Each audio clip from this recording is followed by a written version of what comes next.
Welcome everyone! Today we are diving deep into Unit 3 of AP World History, focusing on the massive land-based empires that dominated the early modern era, from about 1450 to 1750. All right, let's get straight into our learning plan for today. Our main goal is to analyze how these enormous land-based empires were actually built, and, just as importantly, how they were maintained. We're going to break this down into three key themes you've got to know: expansion, administration, and belief systems.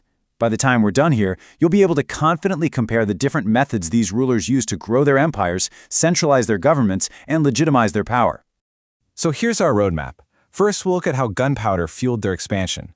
Then, we'll open up the ruler's toolkit to see how they actually governed. After that, we'll dive into the world of faith, schism, and syncretism. Finally, we'll pull it all together for some crucial comparison and wrap up with a final review to make sure this all sticks. So, first things first, how did these empires get so huge so fast? Well, the answer, in one word, is gunpowder. This whole era is really defined by what historians call the gunpowder empires.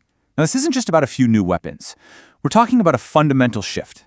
These were states that figured out how to create a central government strong enough to fund huge armies equipped with cannons and firearms. And they used that military might to conquer and control enormous territories. This technology was a total game changer for state building. Let's get the lay of the land and meet our main players. We've got the Ottoman Empire, which stretched all the way from southern Europe, through the Middle East, and across North Africa. Right next door, you have their rivals, the Safavids, based in what we now call Iran or Persia. Down in South Asia, the mighty Mughal Empire held sway, and over in East Asia, the Manchu people conquered China and established the Qing dynasty. Just picture this vast, continuous swath of Afro-Eurasia, almost entirely dominated by these major powers. But here's the thing, this expansion didn't happen in some peaceful, empty space. These empires were constantly bumping up against each other, and that created friction. Political disagreements and, as we'll see, deep religious divides fueled almost constant warfare. For instance, the Safavids and Mughals clashed over territory again and again. And it wasn't just in Eurasia. In West Africa, the powerful Songhai Empire was ultimately brought down by an invasion from Morocco, which showed up with superior gunpowder weapons. Expansion always leads to rivalry. Okay, so you've used your gunpowder army to conquer a massive territory. Congratulations! Now what? The real work begins. Let's move to our next section and look at what we'll call the ruler's consolidation toolkit, the specific strategies used to actually rule. Any successful ruler from this time really relied on three pillars to hold their empire together. Think of it like a three-legged stool. First, you need a loyal bureaucracy and military to actually carry out your orders. Second, you need a systematic way to collect revenue. Yep, taxes, to pay for that army and bureaucracy. And third, you have to convince all of your different subjects that you actually have the right to rule. That's legitimacy, and it was often built through incredible art, architecture, and religious ideas. So let's compare two really different ways rulers built that first pillar, a loyal military. The Ottomans had the devshirme system. They would forcibly recruit Christian boys, convert them to Islam, and train them to be elite soldiers and administrators, the famous janissaries. Their loyalty was to the Sultan and the Sultan alone. Now halfway across the world, in Tokugawa, Japan, they took a totally different approach. The samurai were transformed from independent warriors serving local lords into paid, salaried professionals loyal to the central shogun. Two different methods, but the same goal: break the power of local rivals and centralize control. Okay, on to pillar number 2, money. How do you fund these massive states? Well, rulers got creative. The Mongols used local elites called zamindars to collect taxes. This was pretty efficient, but it also meant those zamindars held a lot of power in their local areas. The Ottomans, on the other hand, used a system called tax farming. They literally auctioned off the right to collect taxes. This brought in quick cash for the government, but, as you can imagine, often led to corruption and exploitation. And in Ming China, the government demanded taxes be paid in silver, which gave them much more direct control over the entire economy. And now for pillar 3, legitimacy. Take a look at this incredible painting. It's a fantastic window into how rulers projected power. We see the Mughal Emperor Akbar overseeing a religious debate with Muslims, Hindus, Christians, everyone. This wasn't just a friendly chat, it was a brilliant political move. By staging this, Akbar was sending a clear message to his incredibly diverse empire. I am a wise, tolerant, and powerful ruler above the fray of religious squabbles. This art was propaganda, designed to legitimize his rule. All right, time for you to do some thinking. Pause the explainer for a moment. Can you think of another example of a ruler from this period using monumental architecture, a huge impressive building, to legitimize their rule? Think big, literally. Okay, did you get one? If you thought of the Palace of Versailles in France, you are spot on. King Louis XIV built Versailles not just as a fancy house, but as a jaw-dropping symbol of the absolute power of the French monarchy. It was designed to intimidate rivals and, crucially, to keep the powerful nobles right under his thumb. It's a perfect European parallel to the strategies used by the great land-based empires in Asia. Let's shift gears now to our third and final theme, belief systems.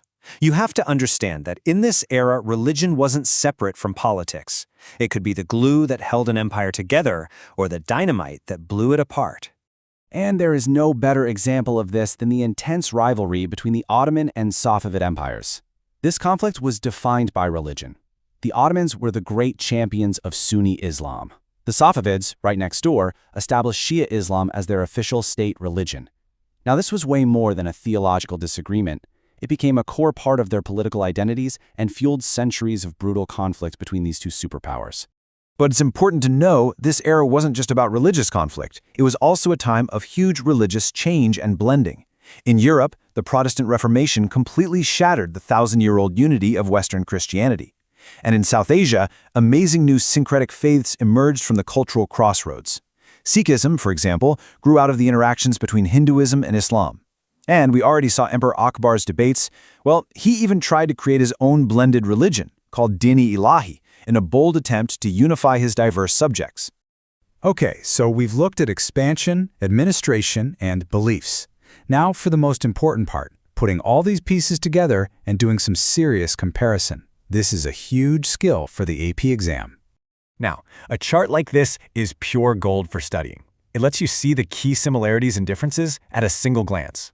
Notice right away that all three were gunpowder empires. That's a similarity. But then look at their administrative and belief systems. The differences are stark.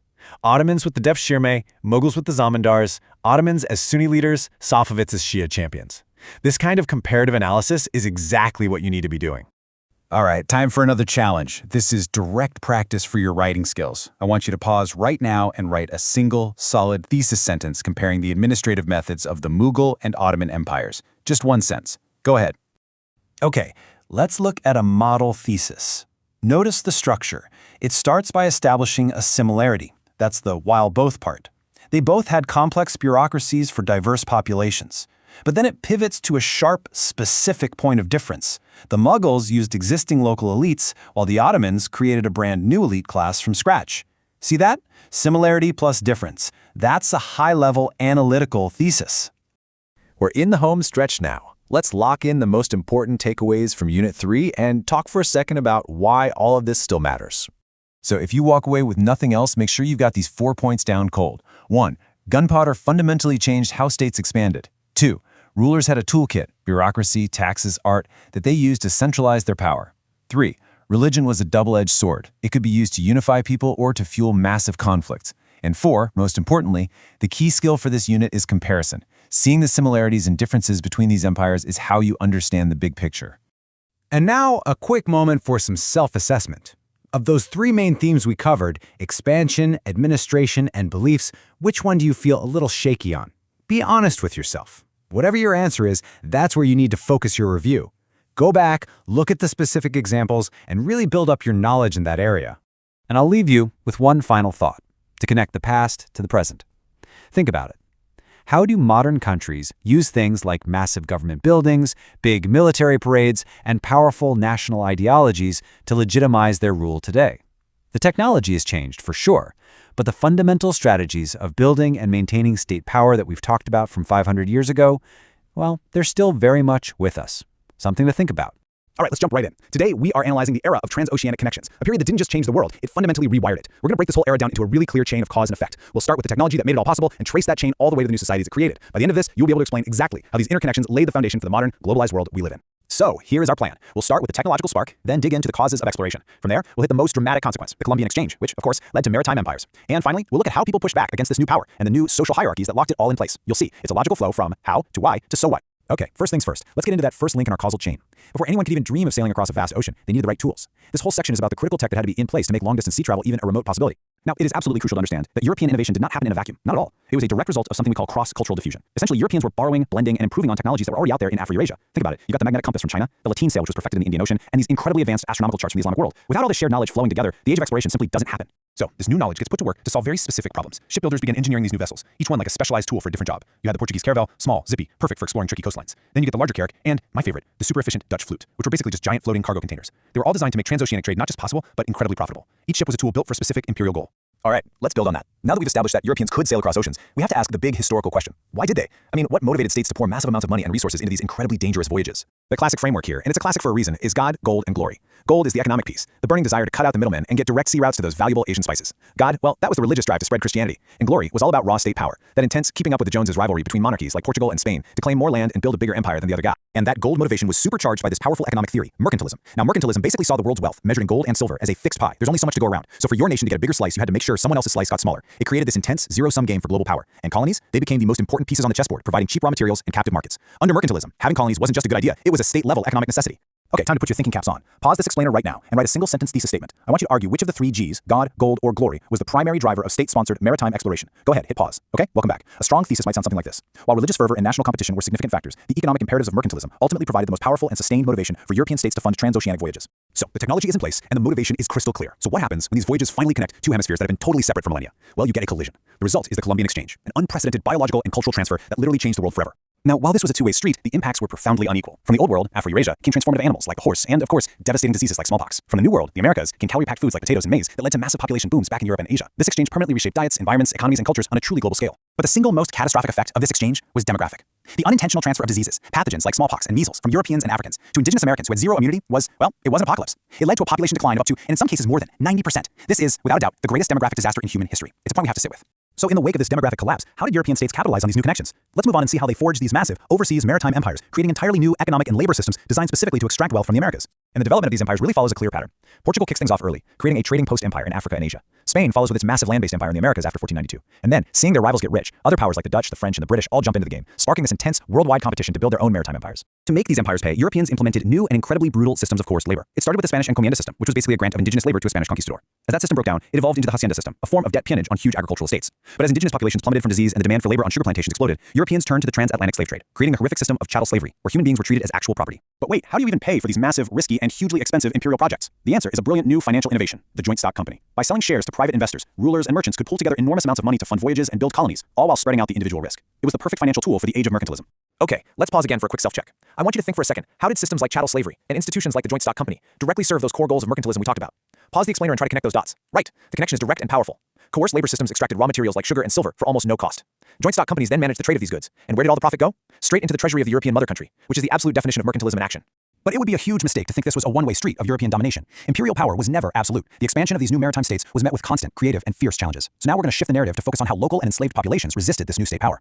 And this resistance took so many different forms. You had direct armed uprisings, like the Pueblo revolts, that successfully kicked the Spanish out of New Mexico for over a decade. You had resistance from savvy rulers, like Queen Anazinga in Central Africa, who skillfully played European powers against each other for decades. And you had the constant, determined resistance of enslaved people, who escaped bondage and formed their own free communities, known as maroon societies. The key takeaway? Imperial control was always contested. All right, our final section. Let's look at the long-term social consequences. The mixing of all these diverse peoples, Europeans, Africans, and indigenous Americans, led to the creation of entirely new social structures. And these structures were often explicitly based on race and ethnicity, designed from the ground up to maintain the power of the colonizers. The casta system in Spanish America is the textbook example of this. It was a deeply complex and rigid racial hierarchy built to keep colonial power in place. At the very top, you had the peninsulares, people actually born in Spain. Just below them, Creoles, people of European blood but born in the Americas. Then you had this whole spectrum of mixed race categories like mestizos and mulattoes. And way down at the bottom of this pyramid were indigenous peoples and enslaved Africans. Your spot in this system determined everything about your life.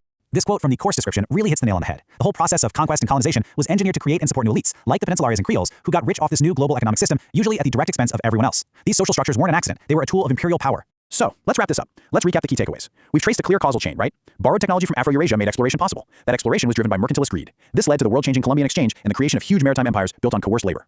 These empires then created new racial hierarchies to stay in control, but their power was always met with resistance. Okay, here's your final self-assessment, and it's a big one. Can you connect the very first link in our chain to the absolute last one? Pause the explainer and actually try to explain the causal link between a piece of tech like the caravel and a social hierarchy like the casta system. Seriously, this kind of long-term causal thinking is exactly what you need to master for the AP exam. And this brings us to our final thought. This period, from 1450 to 1750, isn't just dusty old history. The trade routes, the economic systems, the demographic shifts, and the social structures created during this time laid the essential groundwork for the interconnected, complex, and often unequal globalized world that we all live in today. Keep that connection in mind as you continue your studies.